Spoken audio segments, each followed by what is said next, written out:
My name is Bandoma. I am a basketball player.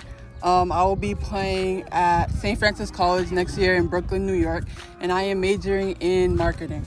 My name is Lala, and I'm a track and field athlete. I'm going to be playing at Quinnipiac University next year, and I'm majoring in health sciences to be a physical therapist. My name is Irrisa Jimenez. I will be a track and field athlete. I'm majoring in biology, marine science and biology. I'm going to Jacksonville University in the fall. I'm Brynn Roche. I'm playing volleyball, and I'll be playing at Riviera University, and I'll be majoring in public health. I'm Tori, Viau. I will be attending Dean College in Franklin, Massachusetts. I'm a basketball player, and I will be majoring in marketing. My name is Abby, and I will be playing softball at Rhode Island College, and I'm majoring in business. My name is Morin. I will be majoring in accounting. I will be playing ice hockey at Rhode Island College. My name is Johnston Salvatore. I'll be playing baseball at Hudson University, and I'm majoring in physical therapy. My name is Zednik. I will be playing football at the University of Massachusetts, Dartmouth, and I will be majoring in marketing.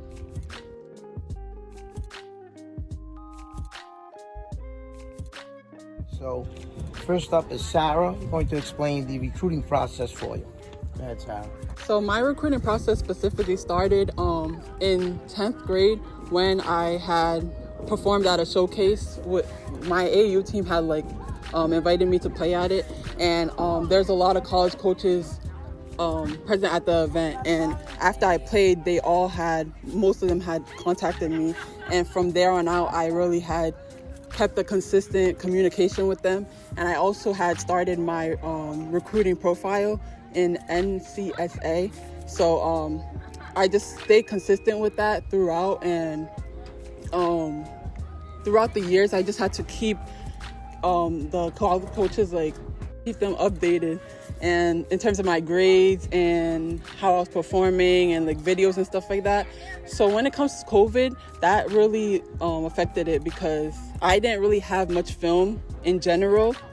So when I play summer AAU and spring AAU, that was the perfect opportunity for me to be able to record my games and stuff. Right. And when COVID hit, that hit at the specific times where I would be able to play those games and get those opportunities.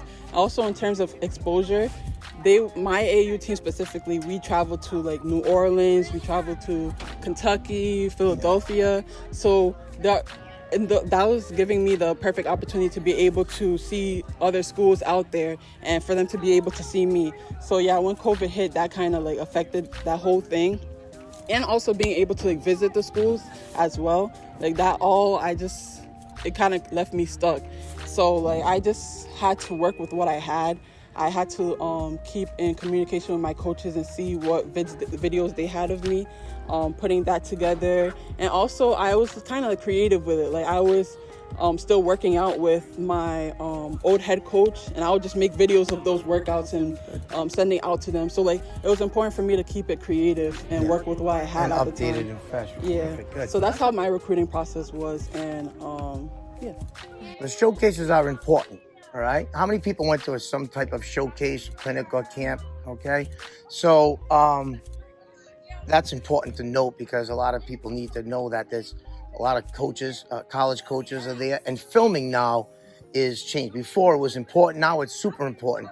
So the recruiting process with COVID relied heavily on film, and that's probably not going to go away because the college coaches started to realize, wow, I can see a lot of kids from a lot of different areas without having to travel so much to all this. So now they can filter through your highlight film and say, okay, now I'm going to see that athlete, okay, or I'm going to contact that coach. So instead of going to 10 schools in the weekend, they might go to 5, but they're the 5 that they want to see.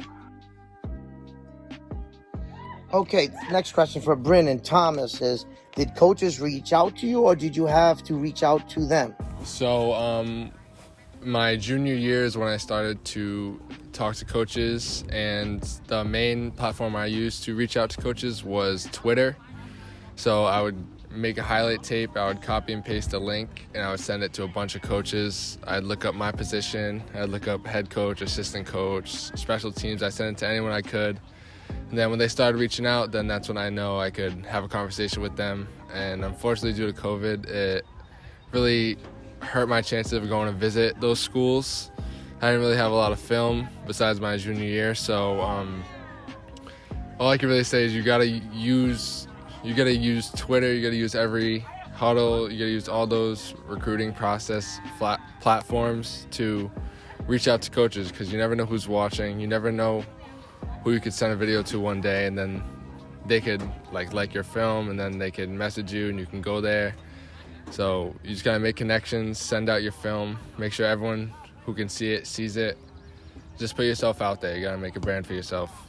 Right, putting your film out there really expands the viewing points for you. So in the past, you were kind of relying heavily on a college coach, happened to be at the field physically to see it, or potentially having some kind of grainy film.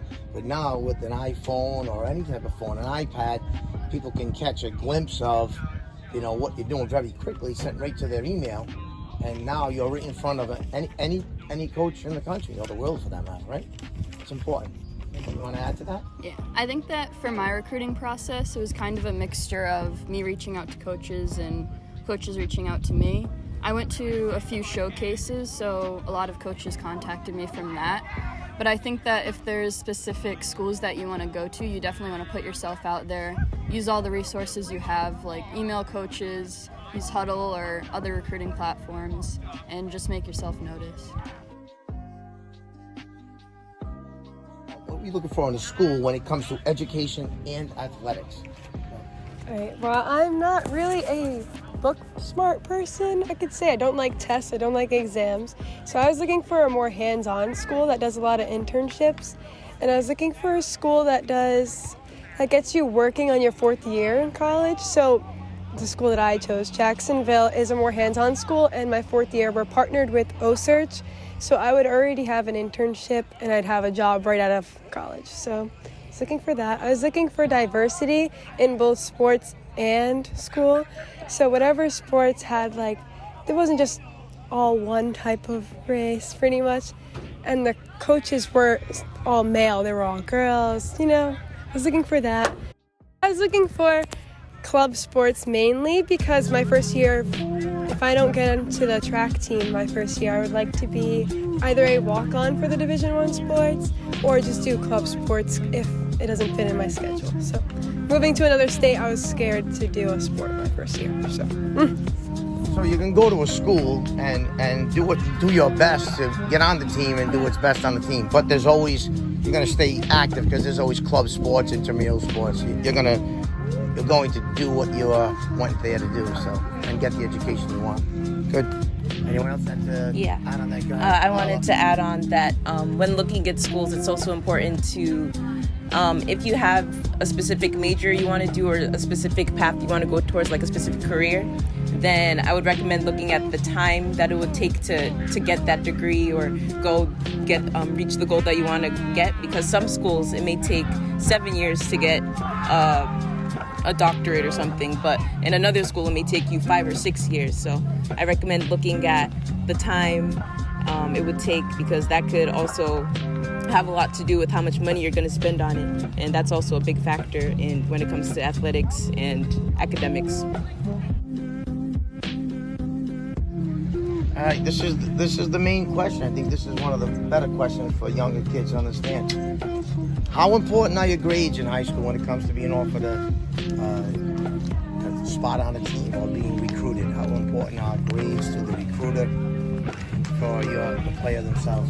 I would say that grades are one of the most important things when it comes to being offered a spot on a team, because college coaches like to see students who have good grades in high school, or decent grades at least in high school, so that they're certain that when they come to college they'll also have good grades there as well, so that they don't have to worry about an athlete that they recruited being ineligible to play. Correct. So they always want to see students who are dedicated and who will do their work, so that say they gave them a scholarship, so that the scholarship doesn't go to waste for a student who can't even play on the team. Excellent. Anyone else want to add to that about grades? Grades are very, very important. I know, like, with COVID, it was hard to stay on top of our grades, especially with online. But in order to keep your scholarships for sports, you do need your good grades. And it's a good way to get money off college if you're good at a sport. So I say it is very good to get scholarships. Yeah, and you have to just remember, like, the main reason you're going to college is for that education portion of it. So, like, that is the same type of thing when you're going there. When you're able to maintain your grades here, like that's what you're going to be doing there as well. So you just want to have that indication of you as a student. You're a student athlete, not just an athlete. So yeah, that's like something you can't forget in the recruiting process, not to neglect your grades and your grades and your academics, because it's really important as well. And one thing I can tell you that I could add to that is, because I'm the person that would talk firsthand with the coaches, and a lot of people that don't understand, it might be players or parents, think that the coach calls and one of the first questions he asks is about how great of an athlete you are. But if they're calling me, they already know that you have potential as the athlete. And truly, one of the first questions is, do they have the grades to get in? Because if you don't have the grades to get in, those coaches are trying to get to a large number of athletes. So if they call about player A, and my answer is, if you're looking for someone with a 3.0 and we have a 2.5, they just basically cut off that conversation. Okay, sorry, coach, I'll talk to you later. And it goes on to either another player, or the conversation ends and then another coach may call. But it's always the one or two questions that you get at the top. And I think that parents and younger athletes need to know that as good of an athlete you are, that's what the college coach only has so much variable to work with. So admissions of that school dictate who's going in according to their GPA and your grades.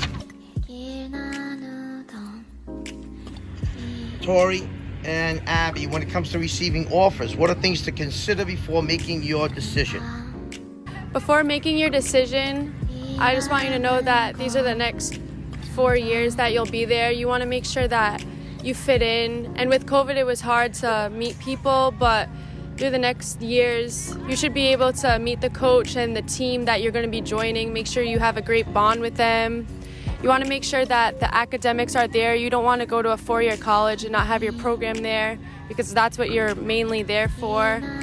One of the most important things that you should consider, right, when you're going to a school is the major that what you want to continue doing in life. Now, sometimes when you're 17, 18 years old, it's hard to make that decision. But the first few years of college, you're going to be taking a lot of gen ed, so you have time. But if you have it in your mind that, for example, maybe you want to be a teacher, and one of your best offers that you have is at a business school. So you want the best offer, but if you graduate a few years later and the job that you want is not available because your degree isn't in that area, you're stuck. So one of the things you need to know is you do not want to be in a job for the rest of your life that you do not like. And that alarm clock goes off every morning and you think about that. So consider that when you're looking at your options. When people say, where do you want to go to school?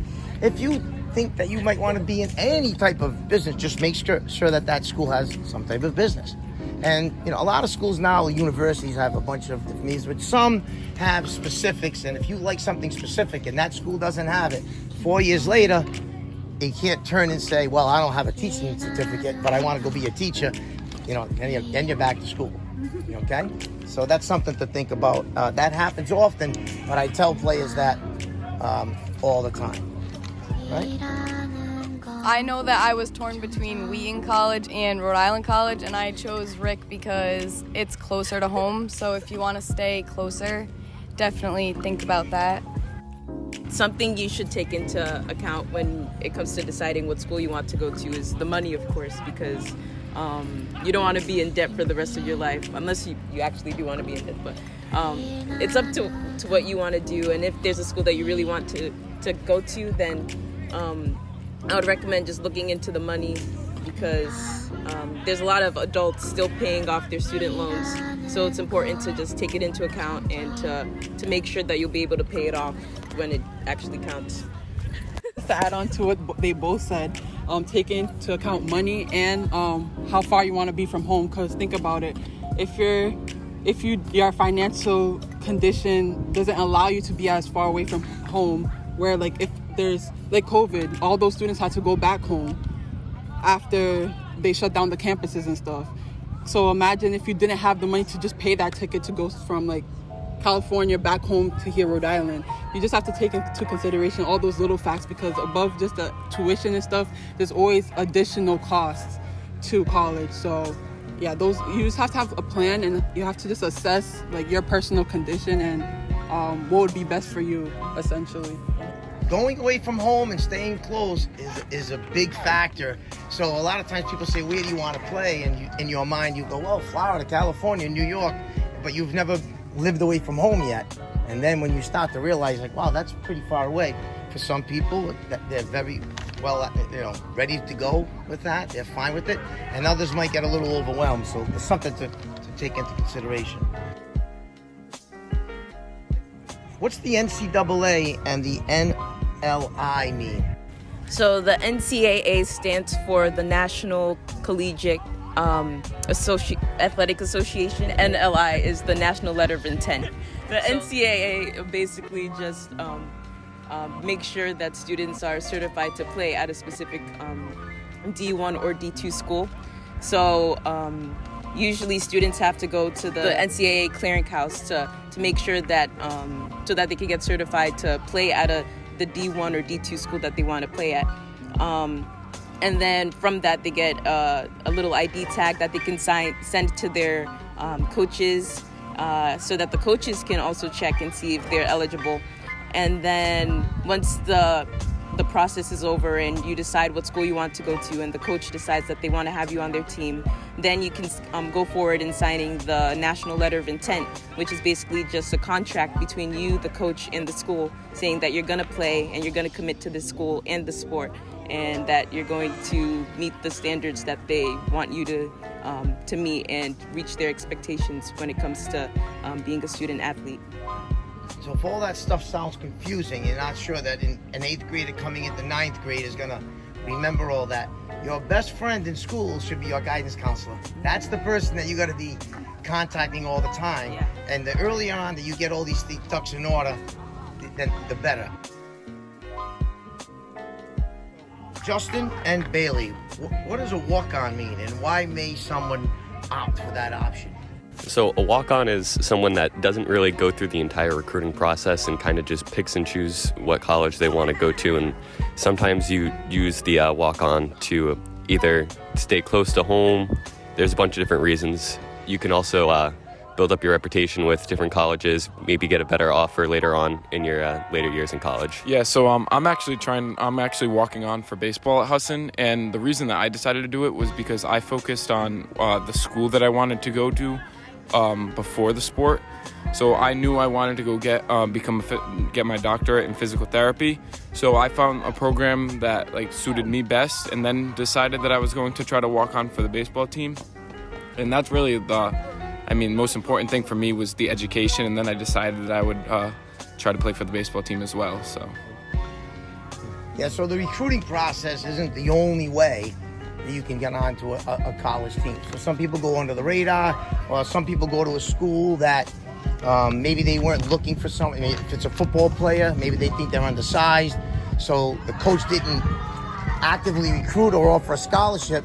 But if you think that you can play and you want to go out for that team, you can walk on and try out for that team. All right, lastly, in one sentence, what's the best bit of advice through your experience that you could give or would give to an 8th grader coming into 9th grade if they think that they can go to college and play sports, or even if they just want to play sports here? But each one of you come up with one sentence, one bit of advice. So there's an 8th grade boy and an 8th grade girl right here. They're coming to the high school. They want to play sports. What piece of advice would you give them? Whatever work you put into it is what you get out of it, so make sure you focus on yourself. Just keep working hard, because you're only going to get better. No matter what, stand out. And no matter what you're doing, whether it be in the classroom or on the court, stand out. My advice is to make sure your grades are first and to get your grades where they should be so that when college coaches look at your grades, they say, that's the athlete I want. And then they look at your athletics, of course, because they want you on their team. Just make sure that you try your hardest wherever you are, in school, especially on the track, on the court, on the field, wherever you are. Just try your hardest and good things will come out of it. Come in with your head straight, stay focused, and really get involved. And don't give up on yourself. I would say you need to come in with a positive attitude and show that you're a team player. You're not just in this for yourself. Your team is important. Make sure you show that you're a good teammate. I believe that education has to come first, because if you do not have good grades, then it will mess up the rest of your high school experience. So make sure to always keep good grades and then just have fun and do you. Don't forget that you're a student athlete. The student part has to come first, because that's going to be more important, especially if you're going to try to play in college. When talking about the game, just never lose your love for the game. You're never going to remember all the wins and losses that you have. You're just going to remember the memories that you made with all your friends and teammates. Good one. Yeah, Bailey. Very inspirational. Bye.